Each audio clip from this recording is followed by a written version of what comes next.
Government secrets leak out, ladies and gentlemen. Hey, did anything happen, Graham, on the Anything Can Happen game show? A bunch of things happened, Lee. Things happen. Good. Anything really happened, and it was fantastic. We had Jordan Sheridan playing against Nick Cruz from Fred Hampton Leftist Podcast. Nice. And if you want to know who won, you're going to have to tune in to find out, Lee, because it was really exciting. I would imagine anything could win. Anything, anybody. Maybe Ron just decided to claim winner. I don't know. Yeah. Who knows? Or Jordan's dog might have pulled it out. Jordan's dog did it. I don't know. Yeah. Anything can happen, Lee. So I've come to terms with the countdown and the music before the show starts, but this time it counted down and you're waiting for it to get to zero and it gets to zero and then it says show starting soon. It's like, that's what we just did. That was the countdown, was the show starting soon. You can't count down to a show starting soon sign. I felt so lied to. I was lied to by numbers. Yeah, I like this audience not knowing when things are going to actually happen, even if we say they're going to happen at a certain time. That's what I like. That's what I like doing. I saw that number clicking. And I was like, oh shit, I'm not ready. Hold on. And so, if you really want to fuck with people, just have it go backwards for like 10 seconds and then count down again. And like time just warps around. It is. This really, we definitely bend time on this show, on the Government Secrets podcast. We've definitely bend time. Well, it should be noted, Lee Camp, that I've been working on a live show in a little city called Los Angeles. Yeah. And they're asking, I thought we might do a meet and greet after the show, right? Or no? Yeah, I'm going to be in a full body condom, but yeah. So kind of a hazmat meet and greet, or I could do a meet and greet. It'll all be fist bumps though. I'm not dishing out hugs. I'm not touching anybody. Well, we'll discuss this off camera. How about we're in a soundproof booth and they can just walk by and wave, and we throw our feces at the window like chimpanzees in the zoo. Yeah. So why did you bring up the meet and greet? You're more excited. I'm more excited for the show. Well, and again, this probably is one of these things we should just have a phone call about. But they wanted to move with the meet and greet. They wanted to move the start time up, and I was like, we wanted to do 4, but they're like, well, if you meet and greet, it should be 3, and I was like, and you thought this would be a perfect government secret. I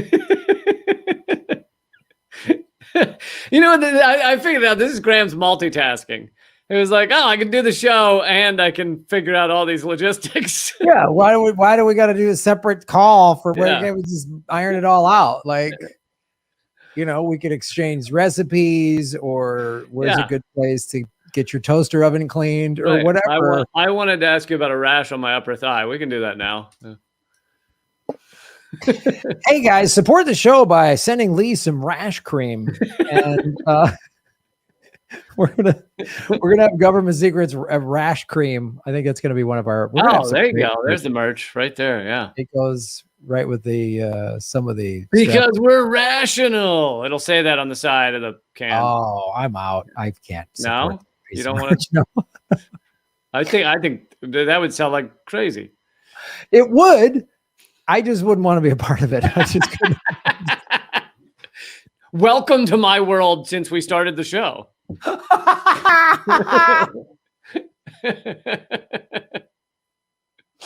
There's a lot of good ideas that one of us just doesn't want to be a part of. That's really, that's basically how this show works. Yep. One guy goes, we could do this. The other guy goes, yeah, but I got a thing I gotta do. I got a toaster oven that needs fixing. I got a new toaster oven a couple months ago, and I've been keeping that thing spotless. And I'm going to have it for the rest of my life, because I've had toaster ovens in the past that I didn't clean out, and one of them caught on fire.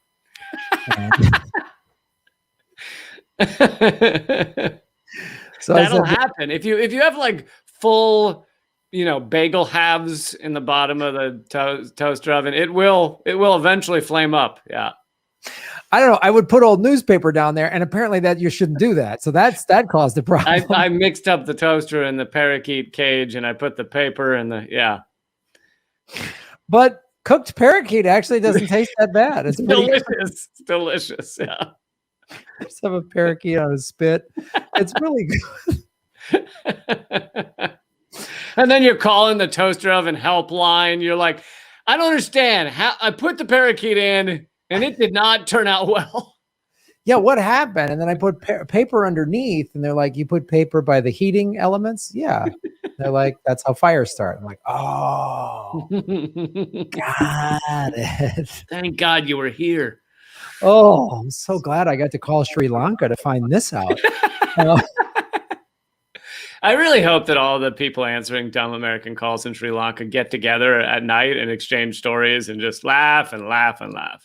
They must literally be like, wow, we thought that country was so amazing. They're the dumbest. Yeah. Like anytime like friends and family like, wow, America seems so amazing. They're like, no, it's not. Let me tell you what this person said. They didn't know what it was. How many of those calls end with them being like, have you tried plugging it in?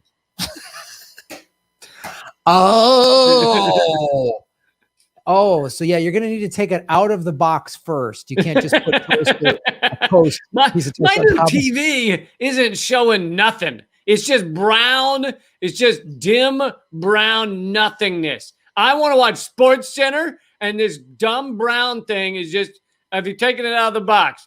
Okay, no one said I had to put something together. It's an assembly not required. Yes, but you still need to take it out of the box. Oh, all right. Well, it's all a lie over at Walmart. So, welcome to Government Secrets, episode 48. We know that after doing 247s, we're now. I thought we were on doing a good thing by not saying the number, but you really want to play with fire every week. Every week you want to just dive right in. 47C or whatever we'll call this one. Yeah, I'm very confident this is 48. And this is an exciting one because it's been a while since we talked about an assassination. So very exciting. Oh, that's one of our favorite Gov't Seeks is an assassination plot. We just had one this past week. Right. So we're not gonna really get into what just happened in Haiti because it doesn't seem that anyone seems to fucking know what just happened in Haiti. Moise was not a good president and was clinging to power, and he was largely a U.S. puppet president. I mean, it's not like the Biden administration, the Trump administration disliked him. So it seems unlikely that the U.S. would have supported this. And it seems like most of the mercenaries, there were two Haitian Americans, but it seems like most of the mercenaries were like Colombian or something.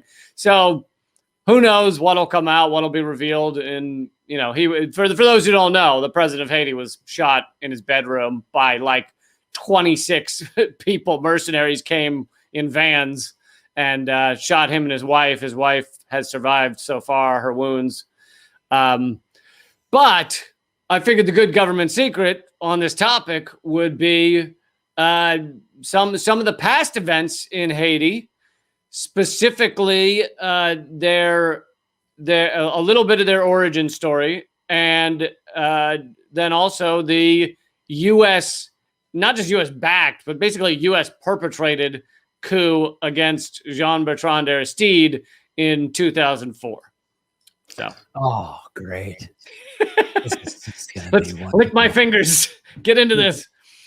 This is classic. Before you get into the details, and I don't know much about it. I read a little bit about it, but let me just guess.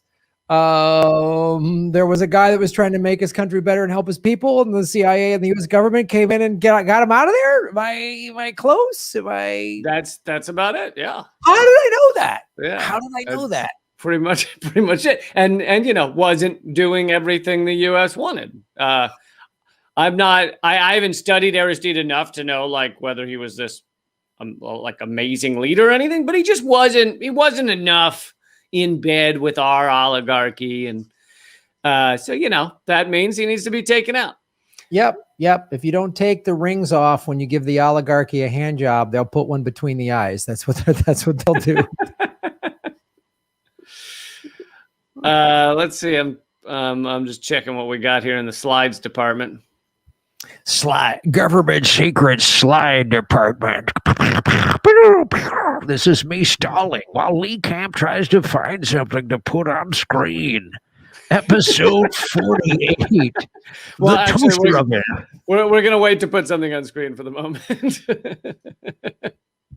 So sorry for the excitement. Well, we're also going to talk about the Clinton Foundation. That's going to be the other subject, and they're so this is kind of three government secrets about Haiti. So right. So Haiti government secret hat trick. So Haiti was, it was obviously occupied, colonial, slave state, basically. And then there was a slave rebellion, which kicked France out of the country, kicked the white slave owners out of the country, which you can imagine did not go over well amongst the whites, amongst both, early American landowners were nervous it might catch on, this idea that slaves could have their freedom. But so they insisted that Haiti pay for all the money and income that France lost when the slaves threw their masters out of Haiti. Who insisted? France, but with the coordination of, Europe and the United Nations, and the United States. The United Nations didn't exist then, but so there was an 1825 agreement where basically France held a gun to their head and said, we're going to keep attacking you unless you sign an agreement saying you're going to pay us for your freedom. You're going to pay us what we lost for not owning you. I mean, honestly, it's tough to even wrap your mind around such an agreement. You have escaped my kidnapping of you, therefore pay me. Only oligarch colonialists can come up with that logic. They're the only people in the history of the human race that can go, hey, you got a lot of nerve saying you don't want to be owned as a human being, so you're going to have to pay. You don't just get to do that. White male privilege was on a whole other level then. It was on it's astounding. Listen, we as white men have a right to own you. I don't understand what you don't understand. Where are we miscommunicating here? I am white man.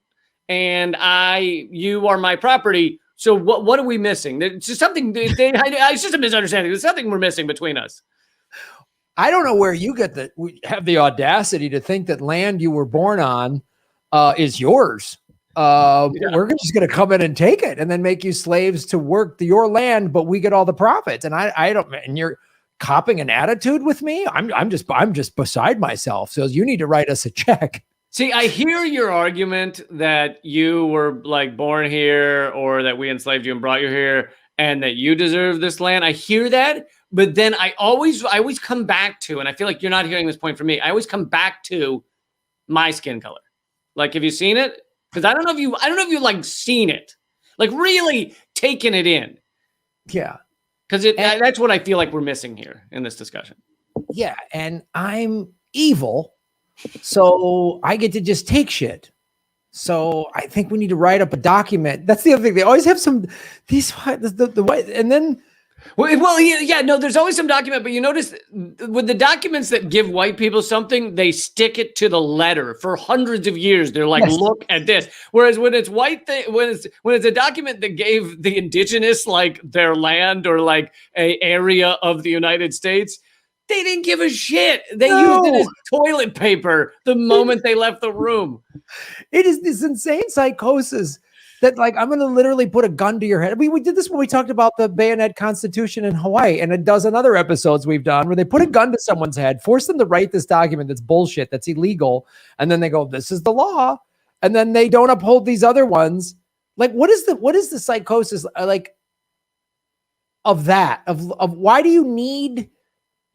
I mean, it's one thing to just be pure evil and go, I'm going to kill you and take your land. I don't give a shit what you think. Okay, but at least you're being straightforward in your evil colonialism versus, hey, you signed this document. I mean, this is like, I don't understand why they need the document so badly. Like, what is the document to them that they got to go through all this conniving and murder and coup and all this shit to say, and then you signed it. Like, yeah, it's amazing. And like the pirates back then, during a certain period of time, they had to document from England saying they could raid whatever they wanted, and so they just, they jump on a ship, steal everything, kill some people, and then hold up a little piece of paper that's like, the Queen of England said I could.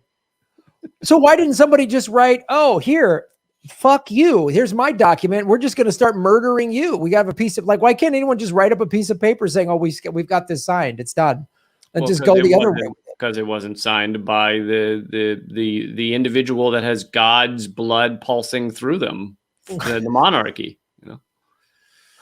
Oh God, take the monarchy out, like, please. Anyway, that's not what we're talking about. Anyway, go ahead. So, the Haiti indemnity controversy involved an 1825 agreement between Haiti and France that included France demanding 150 million franc indemnity to be paid by Haiti in claims over property, including Haitian slaves that were lost through the Haitian Revolution, in return for diplomatic recognition. Basically, we'll acknowledge your nation and we'll stop fucking shooting at you and killing you if you sign this payment for us.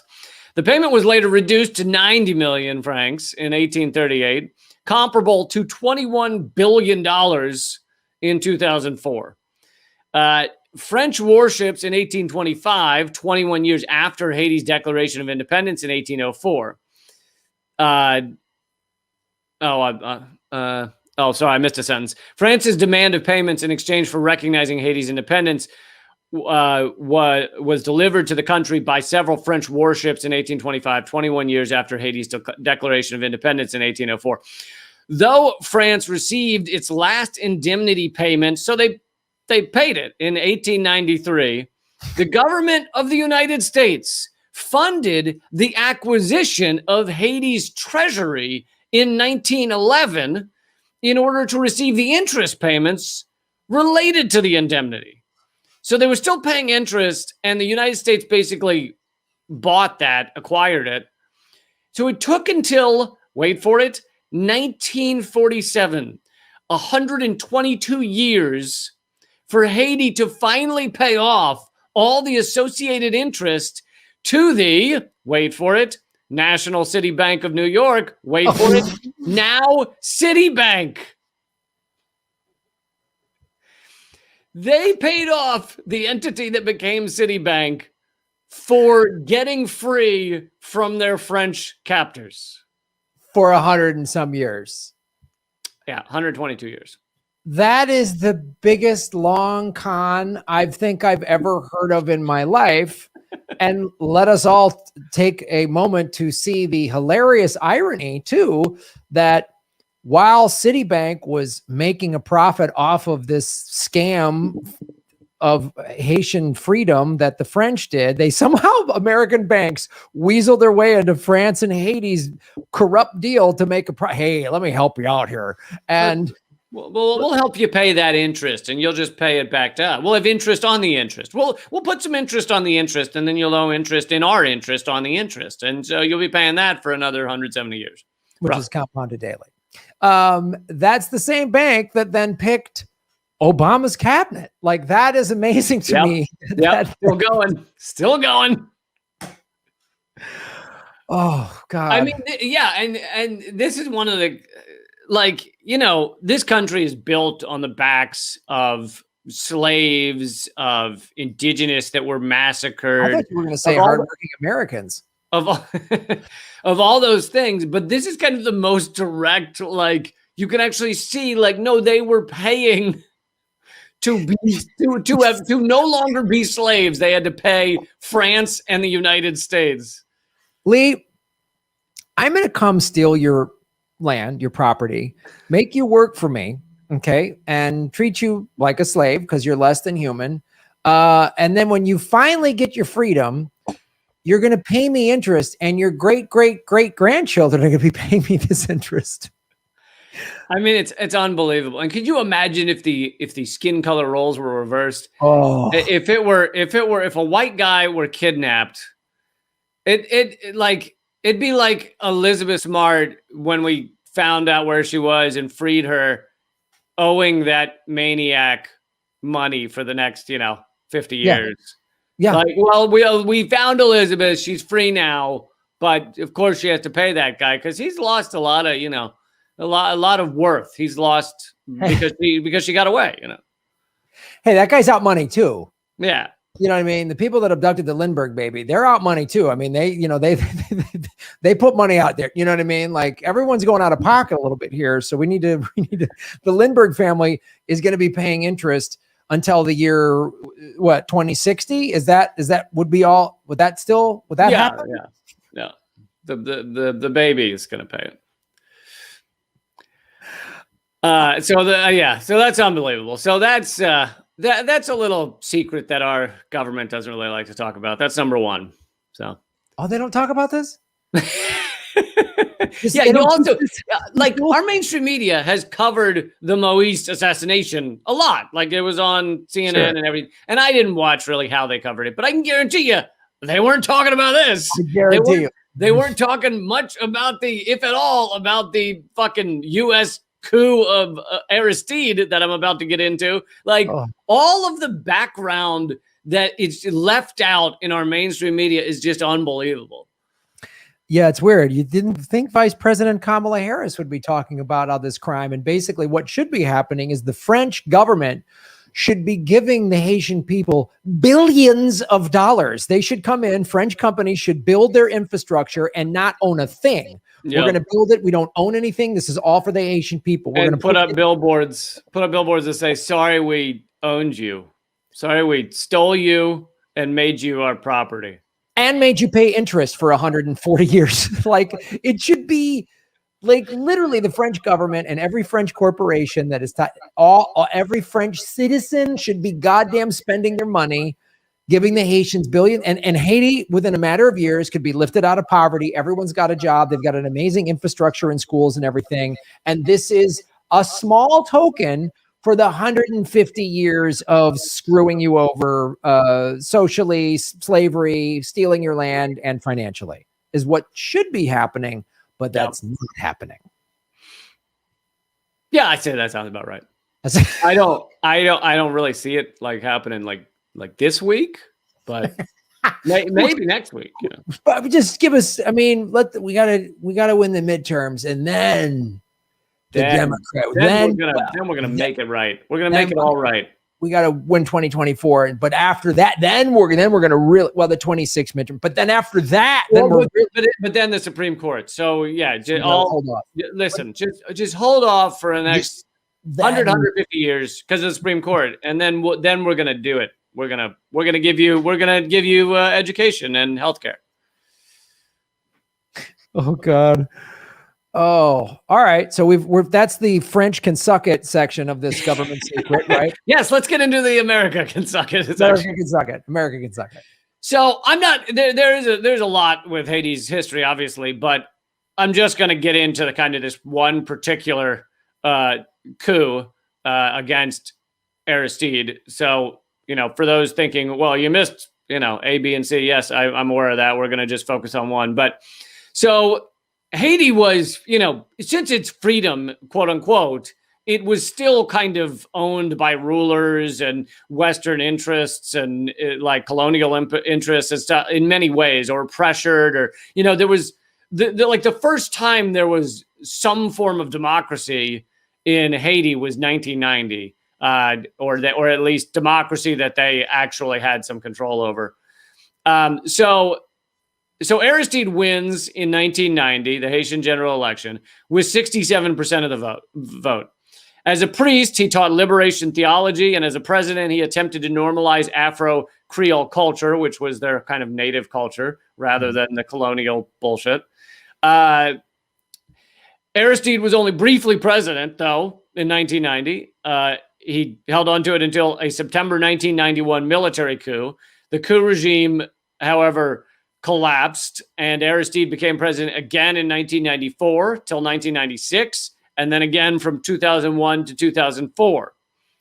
So 2004 is when the U.S., with the help of some others, but the U.S. basically goes in, kidnaps Aristide, puts him on a plane, and I'm going to get into the details in a minute, but puts him on a plane and flies him to fucking Africa and just drops him in the middle of Africa and announces on like your nightly news, like Bush does and the Bush administration, that Aristide stepped down and flew to Africa.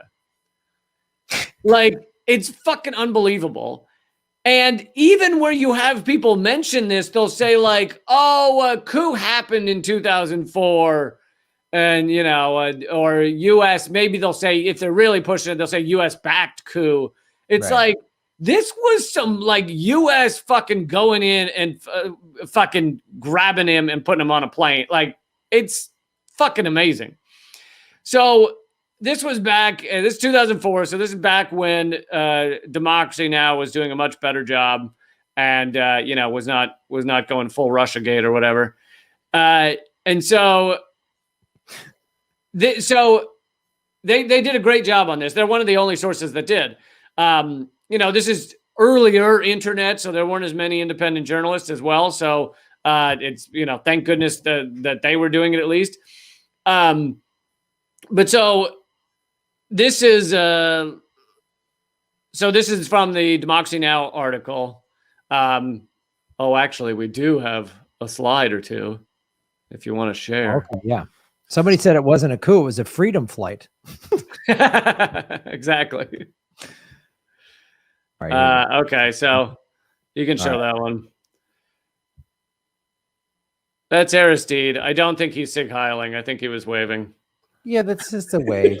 Everyone doesn't lose their shit over that one. And then this is the Democracy Now! Report that I'm gonna read some of right now. And that's it. That's it for slides. We did an extra heavy slide game this week. Yeah, we came up a little light on the slides. So, you want me to keep going? Yeah, man. Okay. So this is from Democracy Now! Multiple sources just spoke with Haitian President Jean-Bertrand Aristide, told Democracy Now! That Aristide says he was kidnapped and taken by force to the Central African Republic. Congress member Maxine Waters said she received a call from Aristide at 9 a.m., and we're going to get into her exact words in a second. And then this report is backed up by Trans Africa founder and close Aristide family friend Randall Robinson. Also received a call from the Haitian president early this morning. Said Aristide emphatically denied that he resigned. He did not resign. He was abducted by the United States in the commission of a coup, said Robinson. Okay, so here's Maxine Waters. I believe it was a phone call to Democracy Now! And she had spoken with Aristide. Maxine, this is a congresswoman, by the way. Maxine Waters said, he is in the Central Republic of Africa at a place called the Palace of the Renaissance, and he is surrounded by military. It's like a jail, he said. He said that he was kidnapped. He said that he was forced to leave Haiti. He said that the American embassy sent the diplomats to his home where they were led by Mr. Moreno, and I believe that Mr. Moreno is a deputy chief of staff at the embassy in Haiti and other diplomats, and they ordered him to leave. They said, you must go now. They said that Guy Felipe and U.S. Marines were coming to Port-au-Prince and that he would be killed. Many Haitians would be killed, that they would not stop until they did what they wanted to do. He was there with his wife, Mildred, and his brother-in-law and two security people. They took them. They did stop in Antigua, and then they stopped at a military base. I would imagine that's probably a U.S. military base. No, then they we have bases all over the world, Lee. We just have a couple, just a handful. We're not we call them lily pads, so we can bounce from one to the next. Yes. Then they were in the air for hours, and then they arrived at this place, and they were met by 5 ministers of government. One thing that was very clear, and he said it over and over, he was kidnapped. The coup was completed by the Americans. They forced him out. They had also disabled his American security force that he had around him for months. To begin with, they wanted them to bring in more people for security, to provide security. They prevented them from doing that. So basically, the U.S. knew they were going to do this. They knew this was coming, and so they stopped his security from beefing up before this all went down. I heard it directly from him. I heard it directly from his wife that they were kidnapped. They were forced to leave. They did not want to leave. Their lives were threatened, and the lives of many Haitians were threatened. He did not resign. He said he was forced out. And the key about the did not resign is, meanwhile, you have like the Bush administration, CNN, Fox News, MSNBC, all of them running around saying there's been a coup in Haiti and Aristide has resigned and fled to Africa.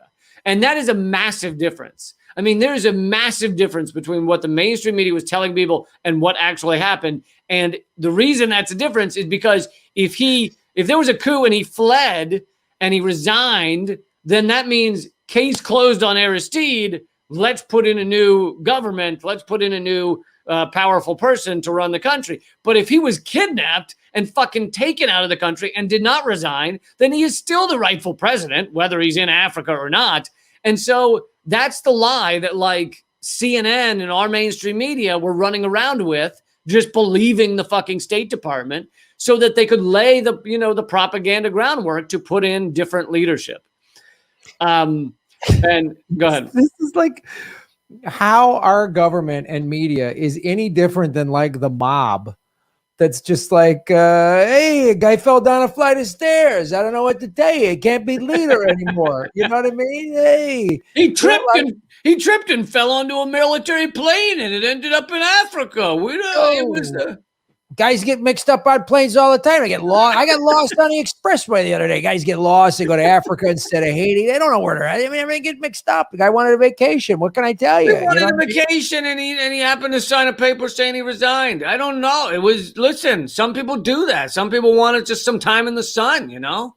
This is a legitimate business operation. I don't know why we're being hostile. This is a legitimate business. A lot of guys have. I bet he was tired of the cold winters in Haiti, and he wanted some relief. You know, he just wanted a vacation down in sunny Africa. You know how it is. You know what I mean? Guys always go to different continents when they want to get away. It's a stressful job. You know what I mean? And the Marines helped them pack. I mean, I think the American government was being gracious, if you know what I mean. You know what I mean? That's all, guys. You know, it's like. So then Maxine Waters concludes with what could be done. She said people must call their politicians and demand that he be returned. And those of us who are elected officials, we must not only get to the president, we must demand that he is returned to claim his presidency if that is what he wants. If you can recall what happened in Venezuela, she's talking about 2002 with Mr. Chavez. They tried to force him out. That was another U.S.-backed coup.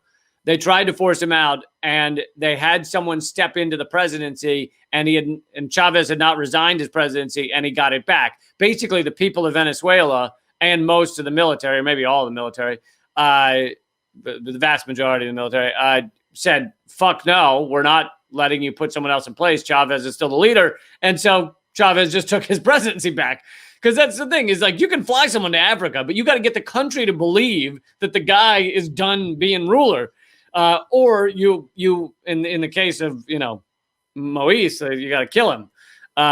So, I mean, the fucking propaganda they were laying to make this okay. And by the way, it worked. Aristide was kept in Africa. He was in exile for, I think they said 7 years. He came back in 2011.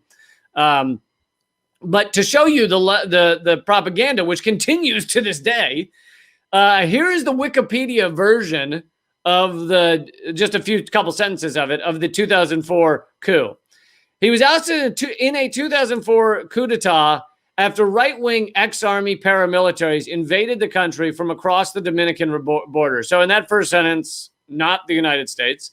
Then it says, Aristide and many others have alleged that the U.S. had a role in orchestrating the coup against him. I've alleged that the U.S. had a role. These were fucking U.S. planes kidnapping the guy and dropping him in Africa. It's like, he didn't allege it. It's fucking obvious. Well, just because some of the United States Marine Corps that is only going to go when ordered happen to be involved in this. I don't know how you could say it's the American government, Lee. I mean, now we're splitting hairs. You know what I mean? Like, it's American planes, it's American service members who, again, are just acting under orders. If you tell a Marine, tell that guy he can't fly back to Haiti, the Marine's going to go, you can't fly back to Haiti. That's how that works. And that Marine got an order from the commanding officer who the chain of command in the military goes up to the president. So that's how it goes. This is like, yeah. And, and this is the other thing is this isn't like the 1800s. This is fucking, or early 1900s. This is fucking 2004. We just grab the guy, put him on a plane and say, oh, he resigned and he's in Africa. It was crazy. He just left. He just fucking ran for it. Crazy. Seeing how these assholes operate, if I ever became president, I would do this kind of shit, but against them. I would literally just be like, oh, the CIA, the head of the CIA said he wanted to shut the organization down. He got on a plane and he flew to Africa. And he said he's shutting it down. So we're shutting it. That's what he wanted. We're shutting it down, I guess. I don't know what happened. Yeah, Michael Bloomberg just said he'd had enough, and he flew to Siberia, and he said all of his money's up for grabs. Yeah, it's weird. Jeff Bezos did the same thing. Elon Musk. They all just said they gave up their money, and they all signed. We have a signed document. They confessed and said they're sorry, and they signed it. So that's what's going to happen. I don't know. It was in a weird twist. It was actually the Native Americans that got him to sign the document to them. So yeah. Yeah, I know. And it's just weird. And they and all the CEOs of all these oil companies said they're going to stop drilling. They all said this. And then they willfully said, we all want to go to Gitmo and get waterboarded. So I don't take the messenger. That's what they told me. So that's where they're going. That's where they said. They wanted a wet and wild vacation, they said. So yeah, they wanted waterboarding.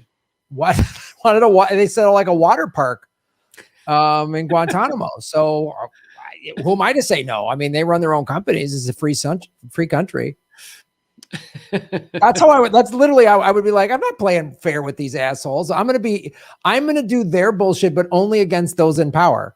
Yeah. That's what and then have them pay you interest for getting kicked out of the country. Listen, you owe me for leaving.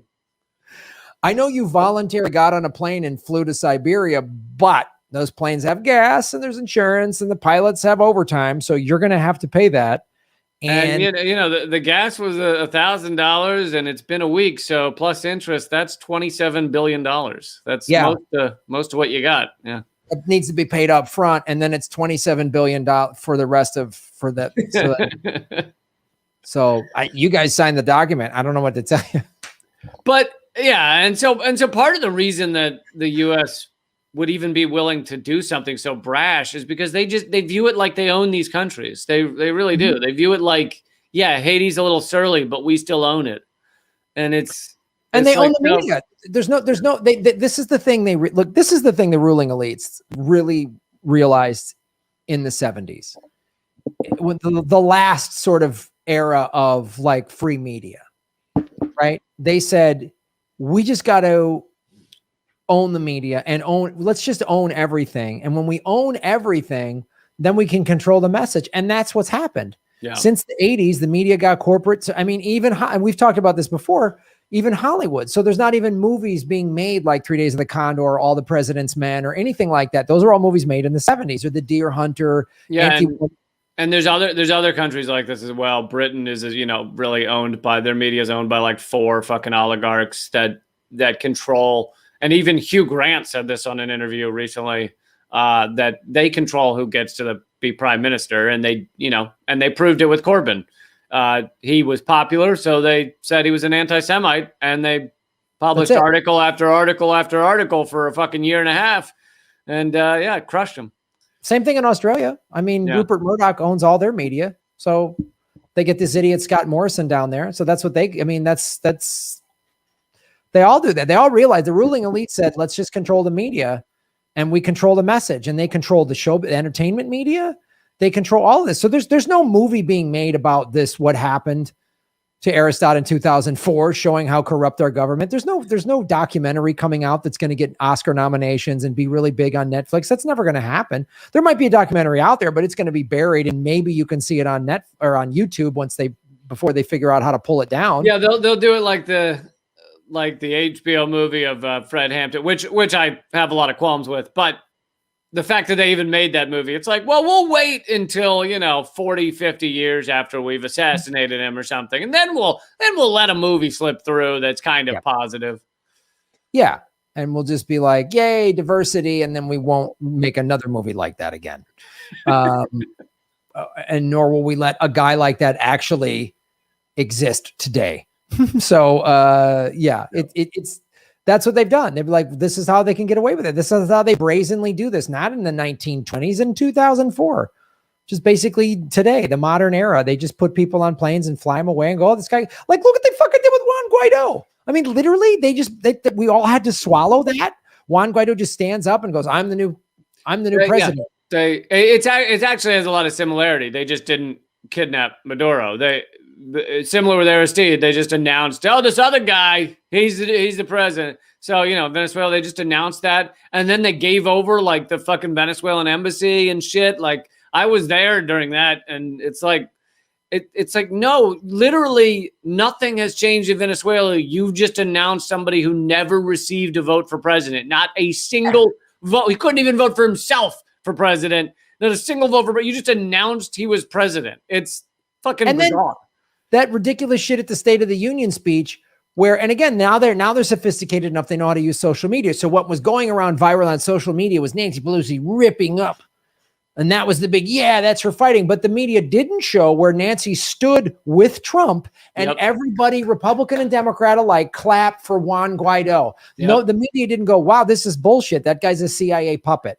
Everyone went along with it. And the dummies on social media were like, that was the single moment that Nancy Pelosi stood and applauded with Donald Trump was for a coup they were trying to perpetrate against a socialist state because they fucking can't stand that the oil's been nationalized there. And it's like, that's really what you all have joined together in agreement on? Is like fucking pathetic. You are sociopath sacks of shit. And that's your moment of cheering and hugging. And it's like, it's unbelievable. Yeah. And that's like, they can't stand the fact that like Chavez initially was like brought people out of poverty, brought indigenous people out of poverty in Venezuela. Dude, we should do a whole separate episode on it, but he decreased extreme poverty by 70% in a matter of years, which the U.S. has never done anything like that. And he decreased poverty in general, not just extreme poverty, but poverty by 50% in a matter of years. And there's a huge, which even many independent journalists don't talk about this, there's a huge racial issue in this. I'm sorry that racism plays a role in these things, but Chavez was the first indigenous, leader since colonialism to take over, to win and, take over in Venezuela. And if you look at like the Guaido camp, and so Maduro also is kind of darker skinned. And if you look at now Guaido is darker skinned, which is why they chose him. They were like, oh, he looks like he's not a white guy running Venezuela. But if you look at the Guaido camp, like there's photos of his everybody around him, all of his people, his diplomats, everything. If you look at it's all lighter skinned people versus the more, not entirely, but more indigenous people. So there is a massive racial aspect. The former oligarchs of Venezuela were largely lighter skinned, connected more to the former colonialism. And it's like that never gets discussed. And that's true of a lot of the Central and South American countries is, again, there's a handful of ruling elite oligarchs that all, their family line goes back to Europe and they've squashed the indigenous people. I mean, Brazil's like that. I mean, there's so many of them are like that. And why do you think the Nazis liked Argentina? Yeah, exactly. They didn't just go there like, oh, hey, the weather's nice. They had a safe haven there. Yeah, man. This country's so stupid, but not stupid, evil, smart and evil. Should we move on to the next? Yeah, let's do it. Now this is an extensive one, so I'm sure there's a lot I'm gonna breeze over. And so, I went to some different websites, and one of them, that basically Haiti's leader assassination weekends decades old Clinton family conspiracy theory, and they, some of the Clinton conspiracy. They said the assassination of Moise weakened it. Brought it up, like reawakened. Oh, reawakened. Reawakened. Yeah. So, and interim Prime Minister Claude Joseph, who announced Moise's assassination, has declared a nationwide state of siege. Police said that 4 mercenaries behind the assassination had been killed and 2 others captured following a gun battle. No further details, right? In a widely circulating, now this gets a little crazy conspiracy, so I don't know. This is a grain of salt one, but apparently taken during the attack, a person speaking English can be heard claiming it is an operation by the U.S. Drug Enforcement Administration. That part's been confirmed, but the question is just whether they were saying that to get in the door. So they did claim to be DEA, but it's quite possible they just said that to get in the door. Yeah. But let's go into, because there is a lot of suspicious Clinton Foundation activity in Haiti, especially since the big hurricane, right? So there's one article that we have here. Is that 2010? Yeah. I think, yeah. The 2010 one. So let me share. This is an article from The Nation. And so folks understand, like, that's how gutted Haiti is that a hurricane in 2010, they haven't recovered from. No. Because they're just torn apart and exploited. And yeah. But that's part of it too. One of the reasons they haven't been rebuilt is because the Clinton Foundation is basically siphoned off money. This is from The Nation. The shelters that Clinton built, structurally unsafe and laced with formaldehyde, their hurricane-proof classroom trailers installed by the Clinton Foundation in Haiti, came from the same company being sued for sickening Hurricane Katrina victims.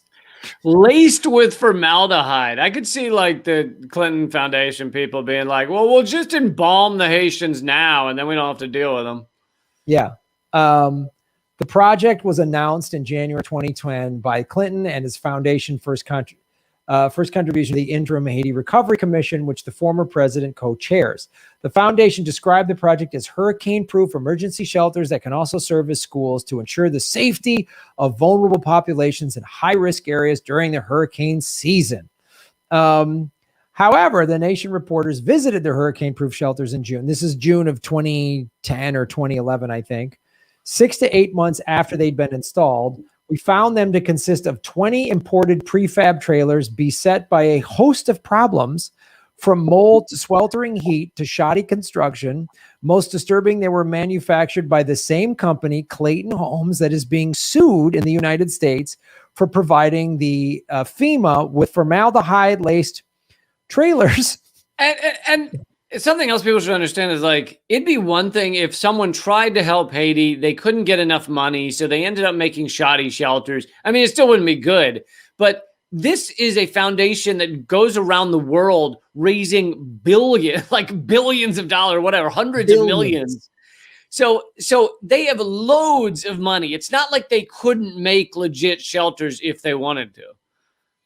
Right. And that's the whole scam one of the many scams of the Clinton Foundation is they get people to donate and then they say, oh, we're going to do all this great work. And then they skim all this money off the top and build bullshit. It's like, this is a similar thing. I'm finding out they're building a lot of tiny homes in Los Angeles for the homeless, which on paper sounds like a great idea. LA's got an insane homeless problem. They're building these tiny homes, which are literally like, 6 by 6 foot or 6 by 10 foot little homes. Yeah, it's like a room, but it's a big difference for someone who's truly homeless. Yes, it's a great, like, getting people on. It's not a cot, it's not a shelter, it's a home. There's a shower, there's people there to help them, but we're finding out the city is paying somewhere in the neighborhood of 60 to 100 grand per unit. Come on, man. Are you serious? Yes. It's dude, like they can I covered it recently. They can 3D print those things for $10,000. Easy. I mean, you could build one, go get a couple guys and go to Home Depot and build one for 15, 20 grand. I mean, come on. No, the ones in Vegas, which they destroyed. I did a video on this too. The Food Not Bombs in Vegas was building tiny homes for people, and they were building it on the average. It was costing them something like $600 per unit. $600, not thousands. $600, and the homeless were living in them and really loving it. And the fucking city came by with bulldozers and just fucking destroyed it. What a bunch of sacks of shit in that godforsaken hellhole. Anyway, so that's part of this is what the Clintons do, right? The Clayton Homes is owned by Berkshire Hathaway. Oh, that's Warren Buffett's company. What do I say on my show, Political Vigilante? Follow the money, connect the dots, find the truth. Hold on. Warren Buffett's a good guy. I read it in like the Atlantic and the New York Times. And he yes, he has a lot of money, but he just did it by investing in good things like Coca-Cola. Oh, right. Billionaires don't spend tens of millions of dollars on marketing campaigns to make them seem lovable like Bill Gates. No. But this is the weird thing. And again, these are just wacky coincidences. So Berkshire Hathaway, owned by Clayton Homes, Warren Buffett is one of the notable private sector members of the Clinton Global Initiative, according to the initiative's website. Members are typically required to pay $20,000 a year to the charity, but the foundationals will not disclose, blah, blah, blah. Buffett was also a prominent Hillary Clinton supporter during the 2008 presidential race, and he co-hosted a fundraiser that brought in at least $1 million for her campaign. You know, when she lost and then strong-armed Obama to make her Secretary of State, and then got to run again in 2016 and still lost again because she's fucking horrible. Anyway, and they talk about these classrooms are awful. This goes on, but then there's this. And this is in The Guardian, and this is from 2019. Haiti and the failed promise of U.S. aid. After earthquake struck in 2010, the U.S. pledged to help rebuild the Caribbean country. A decade later, nothing better symbolizes the failure of these efforts than the story of a new port that was promised but never built. So again, the Hillary and Bill Clinton Foundation, they traveled to the Caribbean as newlyweds in 1975, and they were enchanted. That's their bullshit story. The Clintons became increasingly involved in Haiti, working to reshape the country in profound ways. A U.S. president in the 90s, Bill lobbied for sweeping changes to Haiti's agriculture sector, and that significantly increased the country's dependence on American food crops. So the Clintons have been sticking it for a long time. Could you imagine being like, wow, this poor country is really trying to dig themselves out.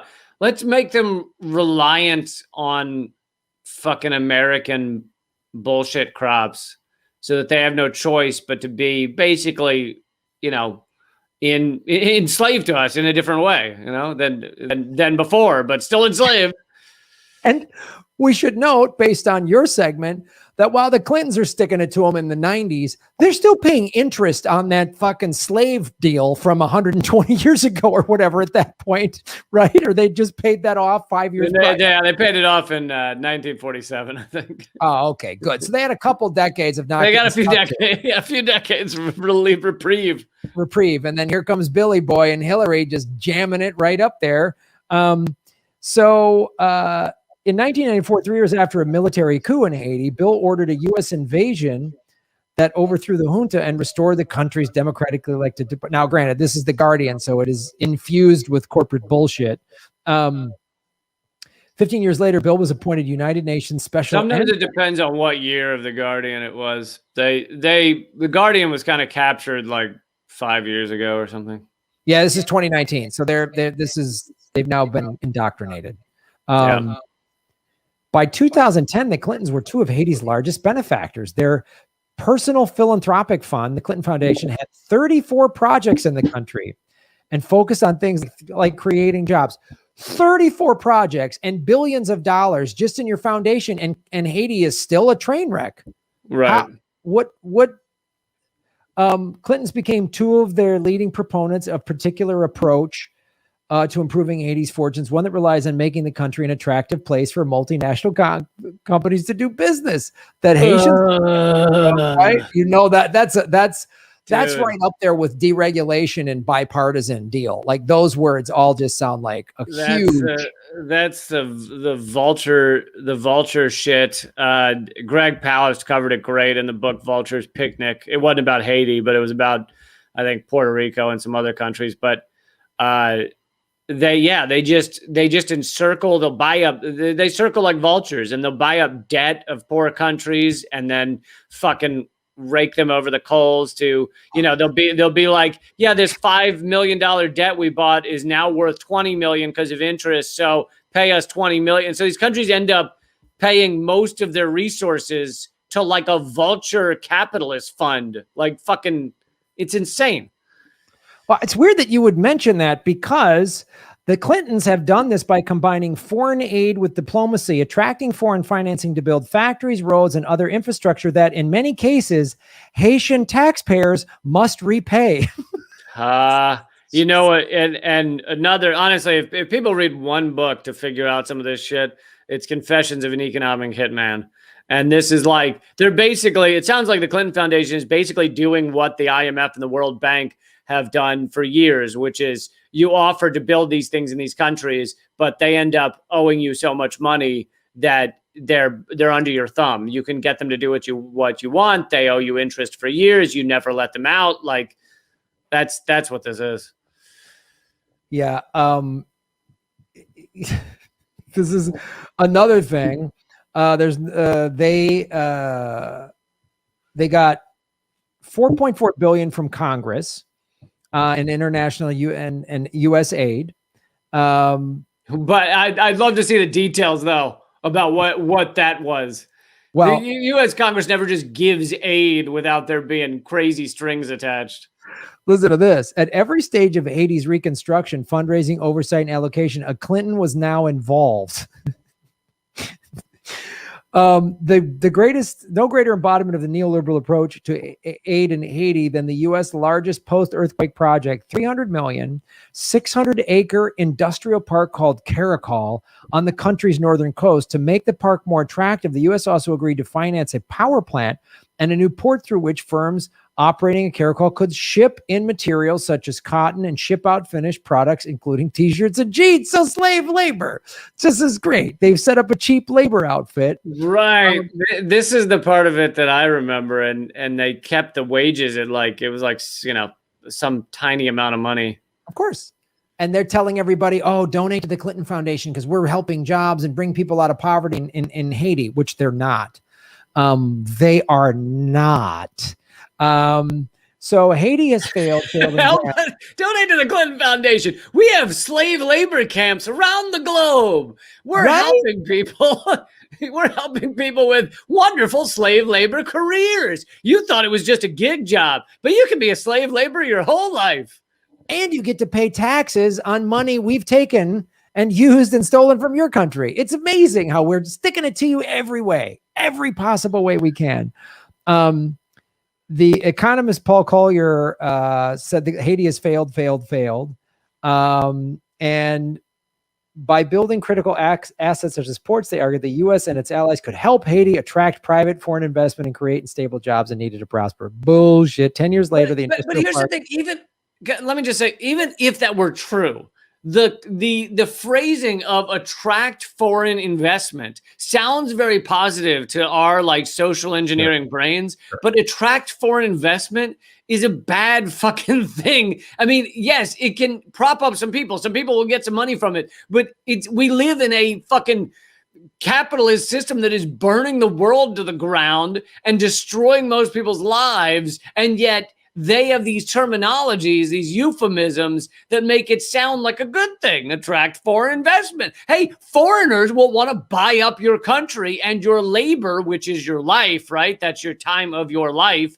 So foreign countries, rich people in other countries will want to buy up the resources and your life, and we're helping attract that. It's just modern colonialism. That's all it is. It's just fancy polish. We just put a polish on the colonialism of centuries ago that just came in and stole everything. Now we're just going to say, you get to work in this corporate park. Well, the industrial park is widely considered to have failed to deliver the economic transformation the Clintons promised, but less attention has been paid to the fate of the port. Last year, after sinking tens of millions of dollars into the port project, the U.S. quietly abandoned it. The port is now one of the final failures in an American post-earthquake plan for Haiti that has been characterized by disappointment throughout. But I just want to, another quick article I found. Disappoint. That's the Guardian again, like euphemizing this fucking horror show. A disappointment. It's kind of like the Iraq War was a disappointment. It just didn't go quite right. No, they're doing exactly what they intended to do. They're yes, they would have liked to found WMD in Iraq, but they destroyed Iraq, which was what they intended. They are exploiting Haiti. The Clinton Foundation's getting millions upon millions of dollars. They're getting what they want. It's not a disappointment. This is what they're doing. This is how it works. Yeah, and the Guardian uses all those cute flowery words. They'll point, there's enough kind of tough words in there for the Guardian to go, hey man, we went at them. We're fair. We're journalists. No, you're not, but there's enough candy ass language in there to make excuses for the horrific shit that they've done. But that's how pathetic our media is now, and I'm factoring in British media as well. That just printing that report, that softened version, is them doing an impressive job for mainstream media. Oh yeah, that's really coming in, guns a-blazing. That's their version of, man, that was tough journalism. No, it wasn't. Rather than the reality, which would be to say the Clinton, whatever it's called, foundation is basically a money laundering scheme. People donate millions of dollars. They spend a tiny percentage of it on actual projects. Most of it goes into their bank accounts or to pay people. And then what does like Warren Buffett get out of donating to it? Well, he gets his connections to the Clintons and to anyone associated with the Clintons, like the Obamas, when Clinton was in that administration. And so he's basically paying for the influence over these lawmakers. And it's a money power laundering scheme. Of course. And there's even, and I'm not even going to go into this, but there's even, and this might get a little more conspiratorial because I haven't done enough research on this, but I've heard in my circle of Epstein researchers that, part of the Clinton Foundation too was also, there's some evidence of snatching kids up in Haiti. It's a poor country. So I'm not even going to go down that road yet. That's something I'll do separately on my show, but. Well, yeah. And, different people define that differently. So there's literally like kidnapping kids. And then there's basically sex trafficking, which is telling a 14-year-old in Haiti, hey, you'll get paid more than you ever could imagine, which, maybe it's $10 an hour is more than this girl could ever imagine. And you can send a bunch home to your family and they're starving to death. And if you, agree to this deal, and we'll, take you on a plane and we'll fly you around the world. And then they get halfway around the world and realize that sex is involved and, and they're getting paid what you and I might consider pennies, $10 or something, but an hour. But for them, it's more money than they've ever seen. And it's like, that is another version of snatching kids. Sure, it's not a guy in a van grabbing them and chloroforming them, but it's a fucking version of raping and pillaging and stealing people. And a poor third world country. You snatch up a suburban white kid, there's going to be everyone's going to ask, where the hell are they? You snatch up a poor kid from Haiti or whatever. That's not what kind of political power could a family in Haiti being like, where's our teenage girl gone? What chance do they get of getting any attention? Any attention at all? And if they really start making noise, well, then they're going to hang themselves with a paper T-shirt like the Clintons like to have people do. But I want to go back to the food thing because I just talked about it briefly in that one article, but this is a full article about how American tax dollars are keeping Arkansas rice growers fat on the farm and starving millions of Haitians. Okay. So This is from 2013. In the wake of Haiti's devastating 7.0 magnitude. Former U.S. President Bill Clinton issued an unusual and now infamous apology, calling his subsidies to American rice farmers in the 90s a mistake because it undercut rice production in Haiti. Clinton said he had struck a devil's bargain that ultimately resulted in greater poverty and food insecurity in Haiti. This is one of the classic Clinton tactics. They do something completely awful, conniving. They know exactly what they're doing. And then later they apologize to show, hey, they're human and they make mistakes. Like Clinton's very calculated, the 94 crime bill. Oh boy, we didn't think that one through speech that he gave or whatever. We were just trying to help the people, not be, not have their lives destroyed by the guy smoking weed on the corner. Yeah, and they'll say stuff like what we know now. It's like I heard Hillary Clinton talk about Harvey Weinstein. We just didn't know. Oh, right. The woman that was a senator, first lady, secretary of state, her and her husband, two of the most politically shrewd people in the world, had no idea this guy that gave over $2.3 million to big Democrats, including Hillary Clinton and Barack Obama, they had no idea because you don't investigate people like that when you're goddamn president or secretary of state. Well, and I think I have this right that she knew Ronan Farrow, who revealed it about Harvey Weinstein, and because he had worked with her on something when he was a kid, teenager, because he was like a fucking Rhodes Scholar and everything. And so I don't know that it was her. I think it was someone higher up in her office contacted him and basically told him not to run the piece and that he had it all wrong. So they were like putting forward an effort to crush the revelations about Harvey Weinstein. Of course. Why do you think here we are? There's very little coverage. I mean, all these stories, even the stories that come out about once a month, once every 3 weeks, there's some Ghislaine Maxwell story. Never, ever in any of these mainstream stories is there that photo that's hard to find now of her at Chelsea Clinton's wedding in 2011. It's hard to find that. There's no. Well, Graham, I just had a video taken down in a strike against my account for cyberbullying. As I mentioned last week, Bloomberg and Epstein, because I talked about the connections between the two of them. It is mean what you're doing, Lee. We need to stop it. These billionaires have it tough enough, especially when they're pals with sex trafficking pedophiles. You need to stop being so mean. Yeah, you got to strike. Yeah, and I know honestly, it's a personal flaw of mine. Lee Camp, bully. So yeah, there's this. Despite Clinton's dramatic confession as role in United Nations Special Envoy for Haiti, little has changed in the last 3 years. For the country's farmers. If anything, they appear worse off. Before Hurricane Sandy hit the eastern seaboard, its rain and flooding caused Hurricane Handy sounds pretty nice. And who wants a handy hurricane? The flooding. I got one of those in college. It just sounds like it might hurt. The rain and flooding caused $234 million in agricultural losses in Haiti. For a brief moment, coverage of the disaster in the American media shone a light on the miserable conditions that the country farmers were faced with, a lack of infrastructure, capital, and markets that could help their families and country prosper.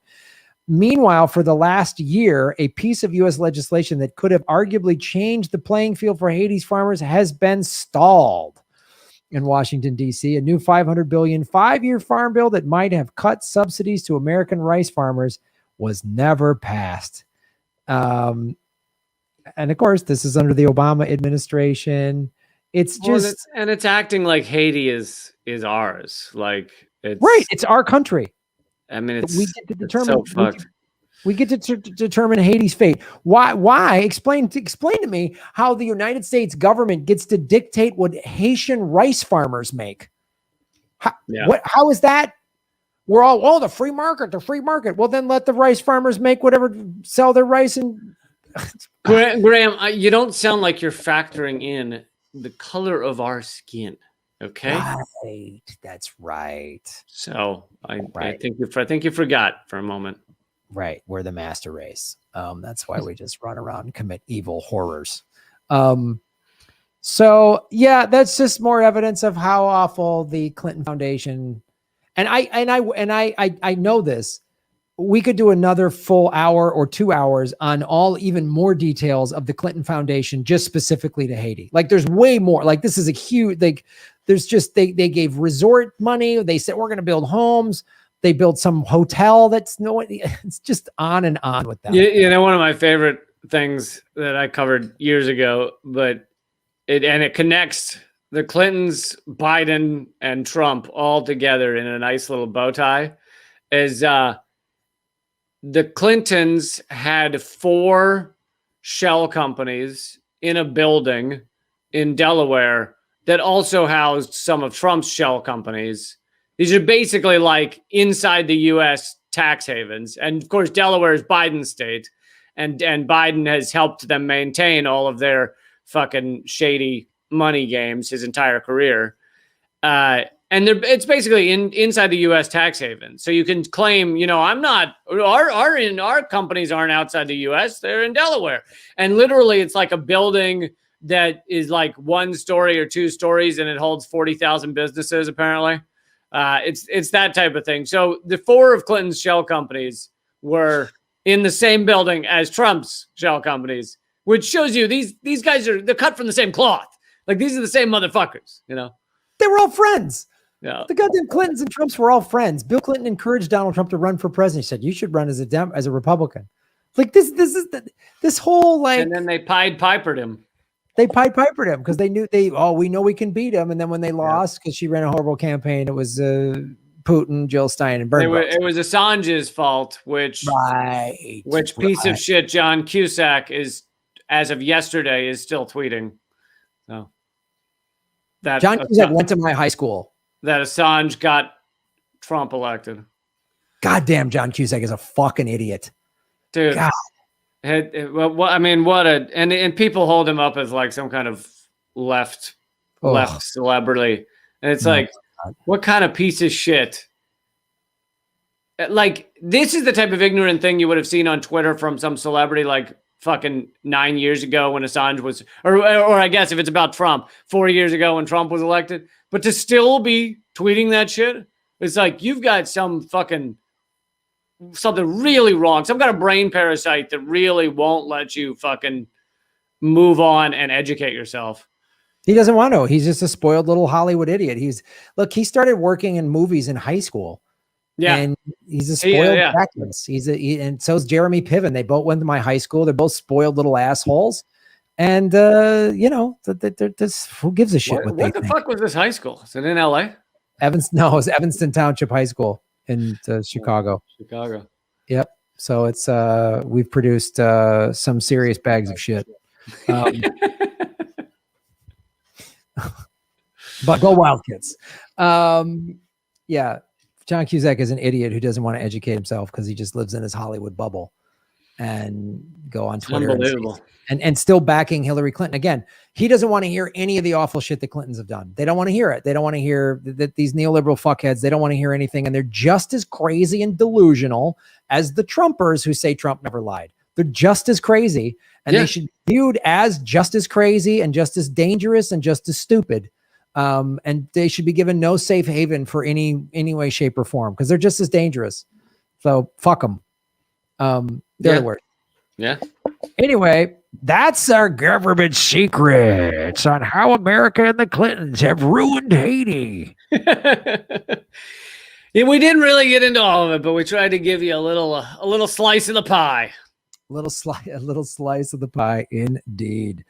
Well, Lee Camp, where can people watch and enjoy and revel in all of your Lee Campness? That would be leecamp.com. There's a new redacted tonight out about how the United States shares a lot in common with totalitarian states. It's actually really one and the same in many ways. That's I find that hard to believe after doing 48 episodes of the show. You can learn all the details at leecamp.com. And the new site I've just launched is called radindiemedia.com, RADINDIE media.com. And it basically, people always ask us, what are our sources? Where are we getting our information? What do we read on a daily basis? It's doing its best to have all of that for people. So, and it just directs people directly to those sources. So it's not like Huffington Post that steals clicks away from other outlets. It all funnels everybody to those outlets. So if you want to learn what's going on from the independent media every day, radindymedia.com. Nice. Of course, my show, Political Vigilante, and everything I do, Anything Can Happen game show. It's all at my YouTube show and Rockfin. Go to rockfin.com/Graham Elwood. And of course, all my tour dates, Ron Placone and I are going on the road starting September 11th. We put new tour dates are up at GrahamElwood.com. And there will be probably a couple of live government secrets available too. Yes, it's happening. Gaga, gaga, gaga. So we'll actually have a phone call rather than just talk about it on this show, and we'll iron that out and hopefully have a tour date to announce soon. So go to GrahamElwood.com. So, all right, dude. Yeah, thanks, man. Good show. Thank you, brother. We'll talk soon. Later. Bye.